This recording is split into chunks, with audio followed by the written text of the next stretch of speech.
What's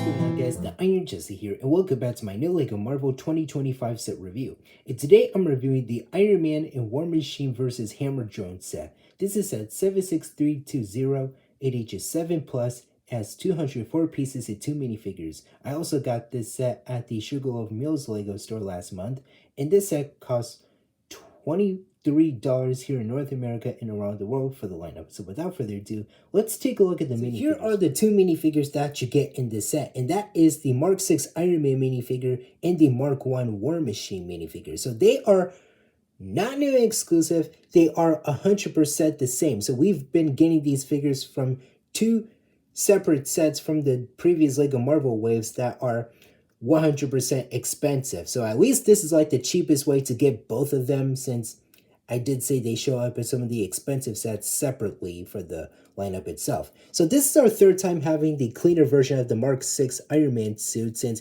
he showed up in the $100 Marvel logo set, and he showed up in the new Hall of Armor set that's like $55, I'm gonna say, back in April of this year. So, well, I could remember the price, but I had to look it up. But the helmet design is the same, as well as the torso, hip, leg, and toe printing, and even the blue cylinders. And they gave him the laser pieces to like recreate the scene where he uses the lasers to slice down the hammer drones in that battle area of the expo in the film. So that is pretty nice. And I love how they added these jumper pieces for the lasers for like the different angles for it. So yeah, that is pretty nice. And they use like the red lightsaber pieces to recreate the lasers. And if you guys don't want the lasers on his hands, you do get two of these blue studs for the character himself. So let me just try to put it on his hand. I know I'm angling this. Okay, there we go. That is what I meant to do. There we go. There we go.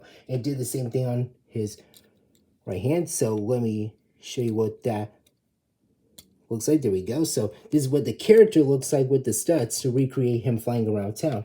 And as for War Machine and his Mark 1 suit, I don't have anything else to say about him. So we do get the same design for the toe, leg, hip, and torso printing, and the same design for the helmet in that 2022 look, since I rather prefer the 2012 helmets for both of these characters. And he does come with that oversized stud shooter as like his machine gun, so I rather prefer a lightsaber hilt for that, since this is just a little bit bigger in my opinion. If you guys don't know how these stud shooters work, yeah, that's how they work. And I didn't mean to knock him off, and I just lost that stud forever, so I don't have time to like find it. So if you lose one of these, they will give you a couple of spare ones.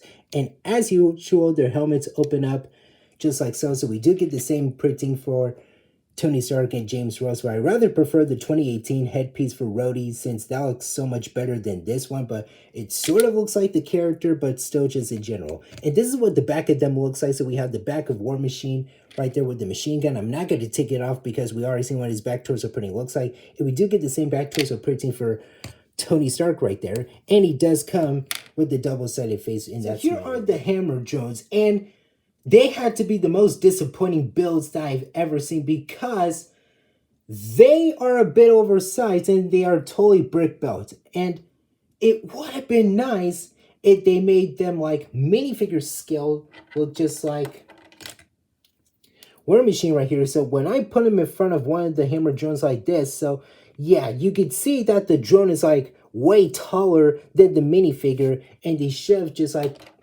capture like the same size as like the minifigure, because it would have been better if they made like a brick built location of one of the areas from the Stark Expo, instead of just making these crummy looking builds that don't interest me the most.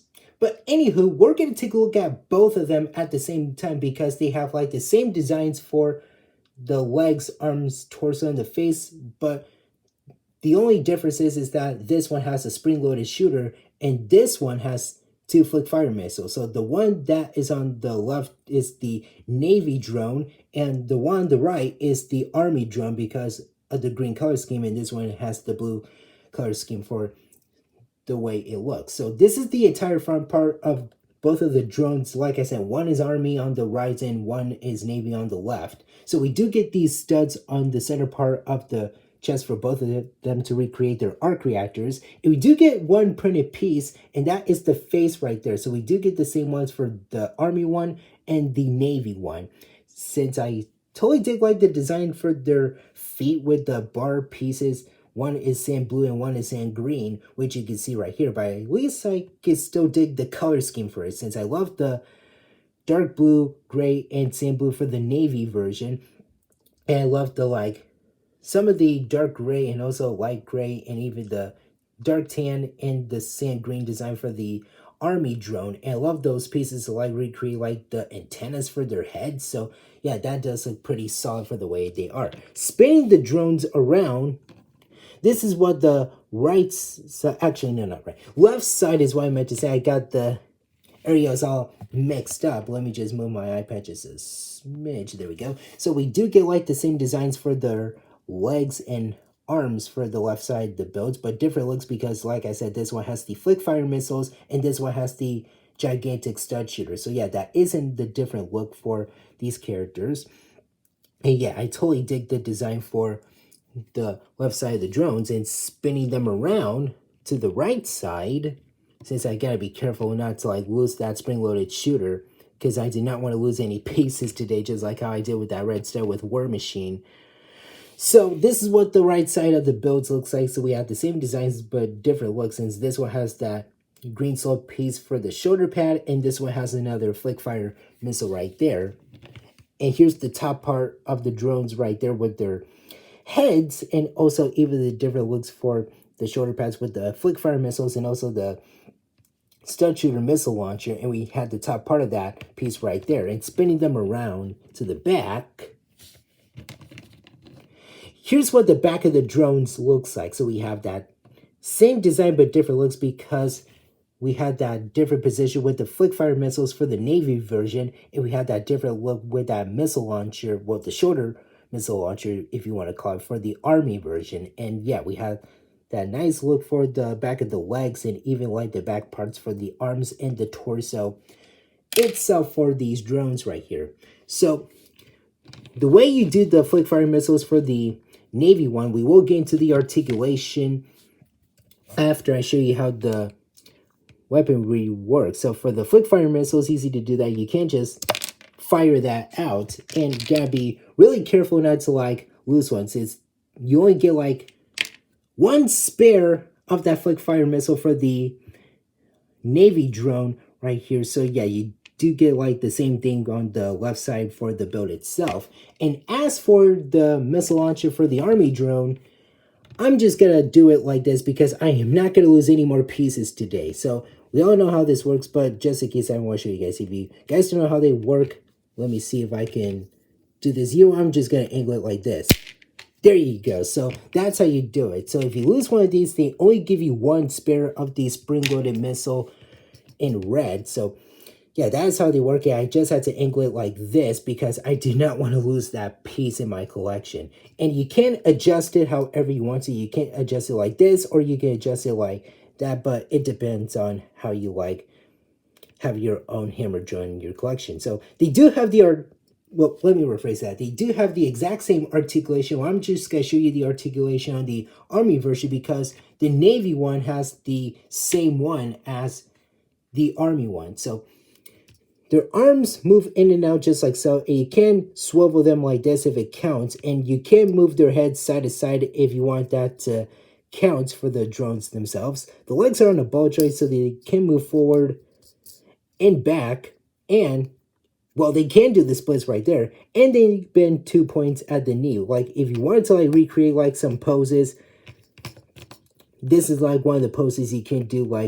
You can do a Y look or a Wolverine pose, since I did a Wolverine pose, one of the posters from that film. Or you could just let it run around town, or you could just do whatever you want with these crappy looking buildable hammer drones once you already bought the set last month or later on this month. Well, it depends. But yeah, that is all that you get. 2 builds, 2 figures. Yeah, that is just all that you get for this crummy looking set for the lineup itself. So I don't have anything else to say about it, but that is all that you get for it. So that is it for the entire set. Now let's move on to the overall, this has to be one of the worst LEGO Marvel sets of the year. because the builds look very goofy and crappy, and there isn't no location. Well, let me rephrase that bit. There is no location for that area of the Stark Expo is what I meant to say. And the drones, they could have just been minifigures instead just brick built ones in a crappier way. I mean, what the hell, man? I mean, they could just like been minifigures because as I showed you earlier, like when I put War Machine in front of the army drone, like they're just taller and a bit oversized. Like, I mean, they could just kept the drones minifigure scale since I wanted them to be minifigures instead of just these crappy brick built drones. I mean, are you kidding me? Like, this is like a not so well looking battle pack that you get for this wave. So at least I still did like the color scheme for both of the Navy and the Army Hammer drones for the set itself. And I still like the printed piece with that like light up visor area, or actually just the light up eye for both of the drones is what I meant to say. But at least I still did like the heads for them. And I love the flick fire missile gimmick for the Navy drone, which is a pretty nice touch. And I love that missile launcher, or the shoulder missile launcher if you want to call it, for the Army drone, which is a nice touch. So you can adjust the cannon in like a whatever angle you wanted to once you already bought this set last month. But yeah, this doesn't feel pretty good in my opinion. At least the articulation is pretty solid for the way it is, but you can recreate like some fun poses is what I meant to say for both of these drones, because I still did like the articulation for the legs because they are on a bulge. You can bend the knees right there, and the arms are pretty solid for the way they are. You can move their head side to side if all that counts right there. And as for the minifigures, they are 100% the same. I don't have anything else to say about them. So we do get the same versions of the Mark 6 Iron Man, since this is the third set that he showed up in for this wave of sets. It's like like I said is what I meant to say. Excuse me, I lost my train of thought or something, but whatever. So as I was saying, the Mark 6 Iron Man showed up in the Marvel logo set from the January wave for this year, and even that new Hall of Armor set that released this past April.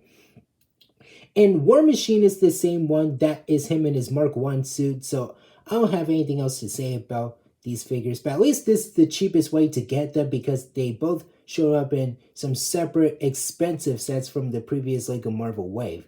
But I rather prefer them in their battle damage look so they could be new and exclusive to this crummy looking set. And $35 is a little bit too much because this set has 204 pieces for $23. I mean, what the hell is that all about? I get some of the new Lego sets for Marvel for the prices are being all shitty and stuff because I'm not a fan of that. But they could just make it like a $20 or a $15 set. But you know what? $15 would have been perfect because, like I said, this has 204 pieces, 2 figures. And yeah, this should be like a $10 or $15 set because that would have worked perfectly for this crummy looking set. And again, they should just like make some location build and make the drones minifigure scaled so we could get like an army of them. But yeah, this set could have been better, but at least it's not a bad set. I mean, yeah, it's not a bad set, but it could have just been better for the lineup itself. So I don't have anything else to say about it, but that is all I had to say about this crummy looking set. So that is it for now. Thank you guys for watching. Remember to hit that like button. Don't forget to subscribe to the channel if you're new. Hit that notification bell, the C button, and don't forget to Hulk smash that comment section down below. And tell me in the comments what you guys think about this set for the lineup. I'll see you later.